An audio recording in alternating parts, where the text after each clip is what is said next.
New interview proves Sony actually cares about PSVR 2, unlike what mainstream media think.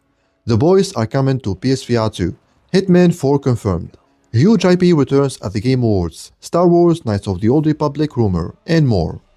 We have so much to talk about today, but before that, please double check that you're subscribed to Nothing But Gaming. Also, if you could hit that like button for me, I would very much appreciate it. Thank you guys for all of your support. It means a lot.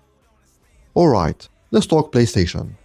I don't think Sony is going to be investing any sizable amounts of cash into PSVR 2 at this point. No. I think it's probably just an adaptation of the work that they've done for the PC version. So I think it's just a cool thing that Asobo wants to do. Yeah, I think they've basically given up on the platform. I mean, not given up. There's still obviously games coming out, but whatever the merits of it, I don't think there's any explicit support from Sony going into this effort. Hey Digital Foundry, excuse me, but you're wrong. Sony actually cares about PSVR 2, or at least they care enough to demand a PSVR 2 version of Microsoft Flight Simulator 2024. It's not an Asobo thing as you said, it's a Sony thing, and I can prove it. Here's what Jorg Newman, the head of Microsoft Flight Sim at Asobo Studio, said about the PSVR 2 version in a recent interview with XDA. It was there from the beginning. Sony was super clear. They have a very dedicated VR audience that is excited about new VR games, and they were very clear that you would have a lot of support from that audience. He also talked about how they aim to achieve 60 FPS with reprojection, and how they're working on implementing dynamic full-weighted windowing and that the game needs a few more months to be fully ready for release. But what I'm going to focus on is the first part. It was there from the beginning. Sony was super clear. Do me a favor and send this video to Digital Foundry. They are professionals, so they should act as professionals and acknowledge they were wrong. And maybe just don't assume anything regarding PSVR 2 in the future. Statements like these from the mainstream media certainly do not help in growing the VR market. So dear Rich, Oliver, and Alex, I love you guys, but don't do this again.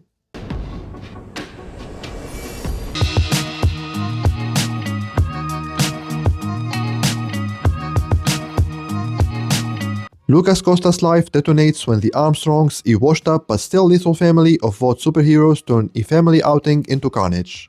The boys drag Lucas back from the brink, juice him with powers, and throw him headfirst into their filthy underground war against Vought and his soups.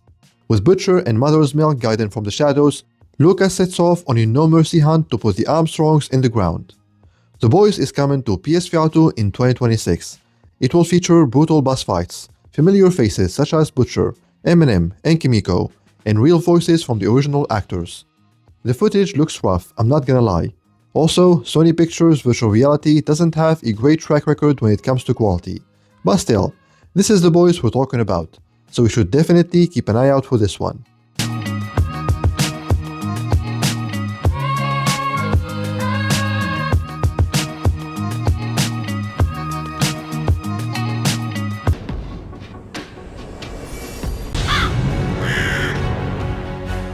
Welcome to the spires of Adgor, sorcerer. I see your belt holds a sorcerer's wand. Step into the fantasy world of Kal Dorlin like never before, and immerse yourself in this exciting action-adventure game made for PSVR 2. Zoojoy were not kidding when they said the path into the mines of Mithrak must remain closed just a little longer, after they announced their delay, because the game is out today on PSVR 2, about 2 weeks after the original release date. You know someone at Gaijin Distribution is currently looking at this news and saying, impossible.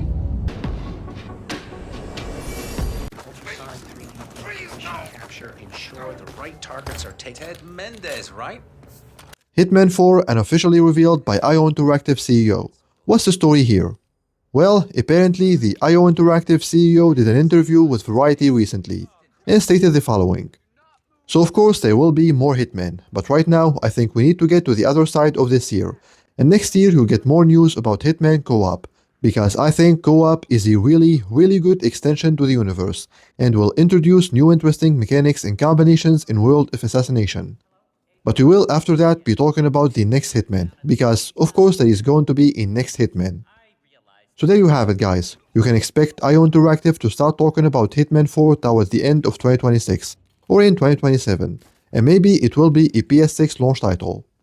Either way, you know that the PSVR mode will come eventually, So that's the version I'll be waiting for. Living things can't help but change, you see. They can't stay the same forever. That's what living is. To change and to embrace change. The Game Awards are just 2 days away, and I already told you guys that Exodus will be there. But what else can we expect? Well, we can expect a release date for the highly anticipated Phantom Blade Zero, and more importantly, the reveal of the next entry in the Tomb Raider franchise. That's right, Lara Croft is back. My excitement for the Game Awards just reached a new height. But wait, there is one more thing. According to a new rumor, a major Star Wars game announcement is coming very soon, and the title of the game ends with the Old Republic. So what are you guys thinking? To me, it seems like the guy behind this rumor is saying Star Wars Knights of the Old Republic is getting a new trailer at the Game Awards. But that's just my interpretation, so I might be wrong. Still, this is just a rumor, so of course we've got to take it with a grain of salt. Now they wield it. We face the greatest Sith in generations.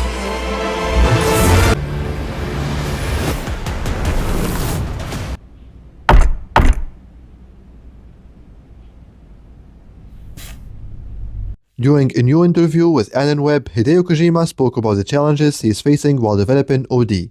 He stated, "I can't say exactly what it is yet, nor do I know if it will work out. In the case of OD, Kojima and team are trying to change the service model from the ground up, which has proven to be quite challenging. At the same time, the recently released trailer is full of hints, so the highly passionate players might be able to figure it out if they spend enough time on it. So what can we take from this? Well, the only thing that we can take from this is that OD is going to be its own thing, a new genre. Kojima is trying to do what he did with Death Stranding, make a game unlike anything else in the market. But will it pay off? I don't think anyone knows the answer to that question, not even Hideo Kojima. So let's just wait and see."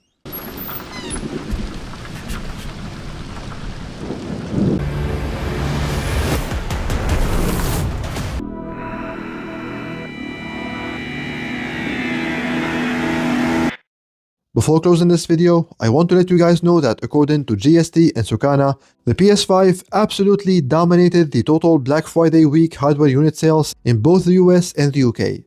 But that's not really surprising, right? Everyone could have seen that coming, especially thanks to the aggressive discounts from Sony. What's really surprising here is that in the US, a console called the NEX Playground 3rd, and I honestly never heard of this console, was actually able to beat the Xbox hardware sales. If you still don't believe that Microsoft doesn't care about selling consoles anymore, then I don't know what to tell you.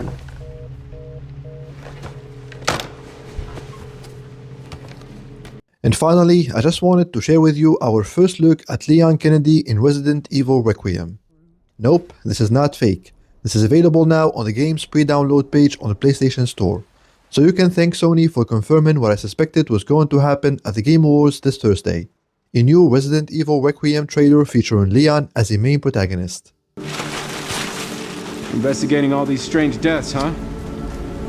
And that's all I have for you today, guys. Thank you for watching, and for more PlayStation news, reviews, and discussions, make sure you stick with MBG.